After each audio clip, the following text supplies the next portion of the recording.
मेरा जस्ट उतना एक भी ज्यादा नहीं लेकिन आपके पास बेशक वो परसेंटेज छोटी होगी, लेकिन पाकिस्तान ऑब्वियसली छोटी कंट्री है, तो वहाँ पर वो बहुत ज़्यादा ऑडियंस बन जाती है। ऑब्वियसली इंडिया के कंपैरिजन में तो नहीं होती। मेरा जस्ट एक क्वेश्चन है आपसे, हम आपकी सारी वीडियो शौक से देखते हैं, सारा कुछ अच्छा देखते हैं। जस्ट एक कंट्रोवर्शियल चीज़ जो मैं आपसे पूछना चाह रहा हूँ कि आपकी जो ऑपरेशन सिंदूर के बाद जो एक वीडियो आपने बनाई थी, आई थिंक वो आपने थोड़ा सा जल्दी में बना ली थी, क्योंकि उसके अंदर आपने जितने भी रेफरेंसेस दिए थे वो इंडियन मीडिया के रेफरेंसेस थे, जो कि आपने खुद भी अपनी एक शॉर्ट वीडियो भी आई थिंक आपने बनाई थी, जिसमें आपने मेंशन किया था कि ये कराची के पोर्ट के ऊपर कब्जा हो गया और ये चीज़ होगी।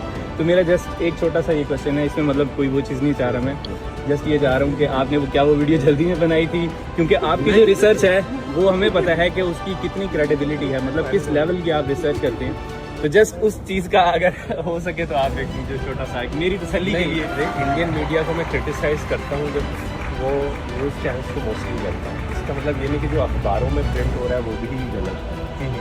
टू द मोस्ट एक्सटेंट जो बहुत सारे हार्ड वर्किंग जर्नलिस्ट हैं जो अपना काम अच्छे से कर रहे हैं, तो ऐसा नहीं है कि पूरा ही किसी भी चीज़ पे ट्रस्ट नहीं किया जा सकता वो जो कह रहे हैं। बस मुझे उस वीडियो को देख के ऐसा लगा था कि वो ज़रा थोड़ा सा जल्दी में बन गई थी, लेकिन शायद अगर थोड़ा सा और टाइम दिया जाता, रिसर्च थोड़ी सी की जाती। लेकिन आपकी ऑब्वियसली रिसर्च टीम बहुत ज़्यादा अच्छी है, मैं अप्रिशिएट करना चाहता हूँ। और आप जितना भी आपने आज तक हमें नॉलेज दिया है, बहुत सारी इन्फॉर्मेशन दी है, thank you so much. Thank you.